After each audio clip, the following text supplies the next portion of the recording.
किताब मुकद्दस में से तवारीख की दूसरी किताब के 33वें बाब की तिलावत। मुनस्सी 12 वर्ष का था जब वो सल्तनत करने लगा और उसने यरूशलेम में 25 वर्ष सल्तनत की और उसने उन कौमों के नफरत अंगेज कामों के मुताबिक जिनको खुदावंद ने बनी इसराइल के आगे से दफा किया था वही किया जो खुदावंद की नजर में बुरा था, क्योंकि उसने उन ऊंचे मकामों को जिनको उसके बाप हिजकिय्याह ने ढाया था फिर बनाया और बालीम के लिए मज़बह बनाए और ये सिरतें तैयार की और सारे आसमानी लश्कर को सजदा किया और उनकी प्रस्तिश की। और उसने खुदावंद के घर में जिसकी बाबत खुदावंद ने फरमाया था कि मेरा नाम यरूशलेम में हमेशा रहेगा मज़बह बनाए। और उसने खुदावंद के घर के दोनों सहनों में सारे आसमानी लश्कर के लिए मज़बह बनाए। और उसने बिन हनूम की वादी में अपने फर्जंदों को भी आग में चलवाया और वह शगुन मानता और जादू और अफसून करता और बदरूहों के आशनाओं और जादूगरों से ताल्लुक रखता था। उसने खुदावंद की नजर में बहुत बदकारी की जिससे उसे गुस्सा दिलाया और जो खोदी हुई मूरत उसने बनवाई थी उसको खुदा के घर में नस्ब किया, जिसकी बाबत खुदा ने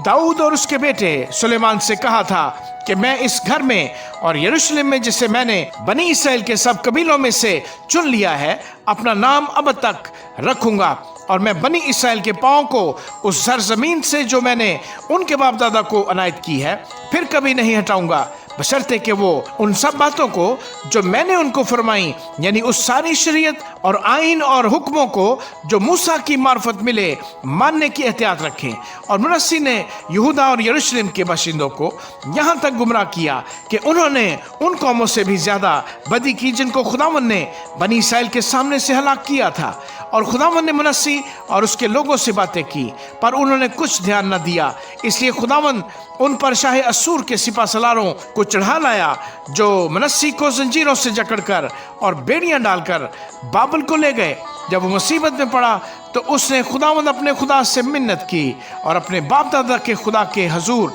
नहायत खाकसार बना और उसने उससे दुआ की। तब उसने उसकी दुआ कबूल करके उसकी फरियाद सुनी और उसे उसकी ममलकत में यरूशलेम को वापस लाया। तब मुनस्सी ने जान लिया कि खुदावंद ही खुदा है। इसके बाद उसने दाऊद के शहर के लिए जैहून के मगरब की तरफ वादी में मछली फाटक के मदखल तक एक बाहर की दीवार उठाई और उफुल को घेरा और उससे बहुत ऊंचा किया और यहूदा के सब फसीलदार शहरों में बहादुर जंगी सरदार रखे। और उसने अजनबी माबूदों को और खुदावंद के घर से उस मूरत को और सब मज़बहों को जो उसने खुदावंद के घर के पहाड़ पर और यरूशलेम में बनवाए थे दूर किया और उनको शहर के बाहर फेंक दिया। और उसने खुदावंद के मज़बा की मुरम्मत की और उस पर सलामती के ज़बीहों की और शुक्रगुजारी की कुर्बानियाँ चढ़ाईं। और यहूदा को खुदावंद अपने खुदा की प्रस्तिश का हुक्म दिया तो भी लोग ऊंचे मकामों में कुर्बानी करते रहे पर फक्त खुदावंद अपने खुदा के लिए